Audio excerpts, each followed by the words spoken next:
થોડાક પૈસા લેવા દેજો યાર, માલ એ તો મોહબ્બત है यार। દુનિયા ખાલી અલ્પેશભાઈ વાતું કરે છે, રૂપિયા હાથમાં મેલ છે, ઉખાડીને લઈ આવો ને ઓડી ખબર પડે। ડીપીએ ભરવું જ પડે, લોન તમને ગમે એટલી આપે તો ડીપી તો નાખવું જ પડે, હાથનો મેલ નથી યાર, આની સ્મેલ તો લેજો, મજા જ આવ્યા કરે યાર। એ તો જેને પીડા વેઠી હોય એને પૂછો, બાપ દાદાના તૈયાર પૈસા કમાણેલા હોય ને ખબર ન પડે પૈસાની શું કિંમત હોય। ગરીબાઈ માંથી, ઝૂંપડામાંથી, પતરાવાળા કે નળિયાવાળા મકાનમાંથી જે માણસ નીકળ્યો મહેનત કરતો કરતો કરતો, આપણા વડીલો, આમાં માતાઓ બહેનો ઘણા વડીલો બેઠા છે, એ મજૂરી કરી મહેનત કરી અને પોતાના દીકરાને ભણાવે ગણાવે, એના લગ્ન થઈ જાય અને પછી દીકરાને વહુ એમ કે તમને ખબર ન પડે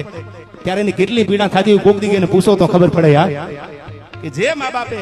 ઉનાળો શિયાળો ચોમાસું જોયા વગર જેને પેટે પાટા બાંધી અને પોતાના દીકરાને વિદેશ ભણવા મોકલ્યા હોય, આ પોતાની ખેતર વાડિયું ગીરવે મેળવી દીધા હોય, વ્યાજે પૈસા લીધા હોય, એ દીકરો ભણે, હૃદયની વાત કરું છું તમને, સમજદાર છો એટલે। પછી દીકરો ગ્રેજ્યુએટ થઈને ડિગ્રી લઈને આવે, પછી તમે જાણો છો ખારી ડિગ્રી હોય તો સારી દીકરી કોક આપે, પૈસા હોય તો સારું ઘર મળે, અને પછી એ બે માણસ ભેગા થઈને કે તમને એકચ્યુઅલી ન ખબર પડે, તારી ભલી થાય તારી, અમને નહોતી ખબર પડતી એટલે વિદેશ સુધી તમને મોકલ્યા ભણવા યાર। મા બાપ ને રાજી રાખજો યાર, મારો ભગવાન રાજી છે, મારો ભોળો નાથ રાજી છે, જેના ઘરમાં મા બાપ રાજી છે ને એ કદાચ 4 ધામની યાત્રા કરાય પણ કદાચ નહીં કરે તોય મારો મહાદેવ એના ઉપર રાજી છે, જેના ઘરમાં મા બાપ સુખી હશે, રાજી હશે યાર।